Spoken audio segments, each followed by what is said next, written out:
Good day mga kakukak, ang iyong kadama nga assign na very good mother diri sa Pilipinas for now. But nandito po ako ngayon kasi may i-reveal ako. Hindi ko alam kung masarap or hindi. Kaya ito. Charan!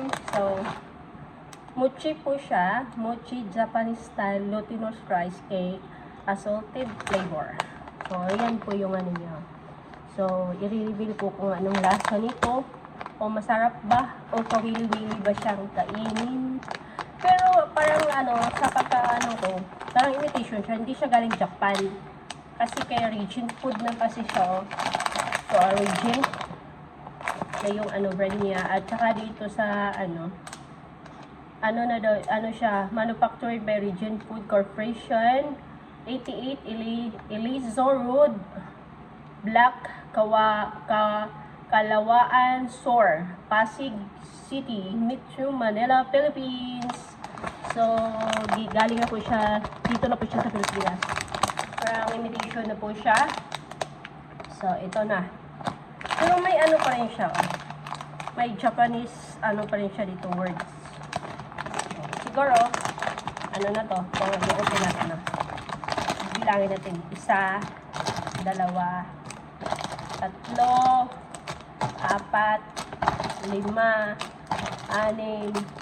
7, 8, 10.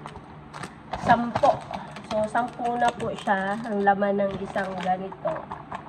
So, curious lang ako kanina dun sa grocery. So, ano kayang lasa nito, no? So, patry natin kung ano ba talaga yung na. So, lambot siya. Parang siyang jelly. Sobrang lambot niya. Baka anong laman ito? Baka bukayo to or mga flavor niya. So, isa lang tong ganito niya. Yung maraming sesame seed na brown at saka black sesame seed yung niya. Laman niya. So, iti-taste natin kung nag-iisa lang to So, sobrang lambot niya.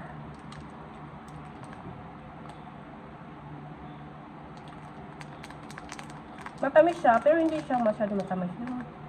Talagang nalasahan mo lang yung So, sobrang lambot niya.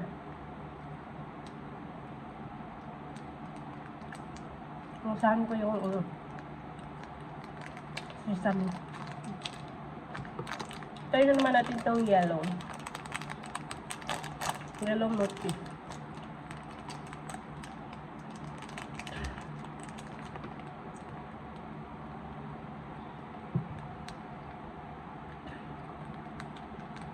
Hindi ko alam kung anong laman ito. Parang siyang cheese na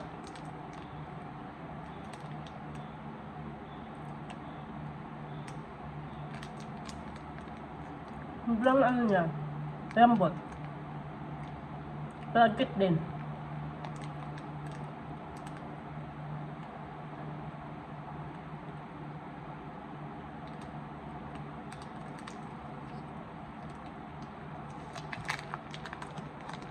Mahirap siyang nguyain kasi dumidigot siya sa ngipin mo. Kaya nga sabi dito, hindi daw dapat kainin na yung isa nito diretso mong Kasi po, hindi po siya recommended. Lalo na sa mga bata, 5 years old below. Hindi po siya recommended, no? So, talagang kagatin mo siya ng konti-konti. Okay lang sa akin yung lasa niya. Mahirap na kung nguyain. Bawal to sa may mga postiso dyan. Kasi dumidikit talaga siya.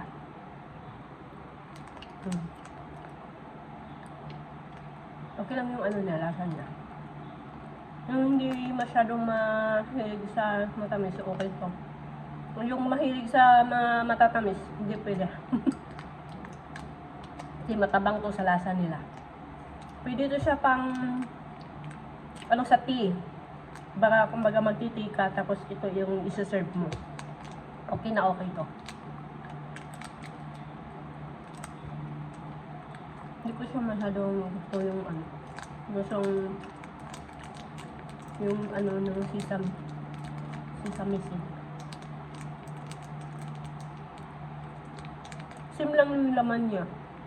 Yung white at saka ito, same yung laman. Ay, yun na po ang product reveal ko. Sarap naman siya para sa akin.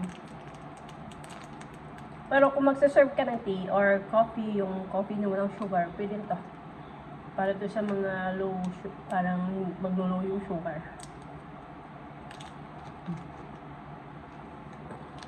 Bye! See you next vlog!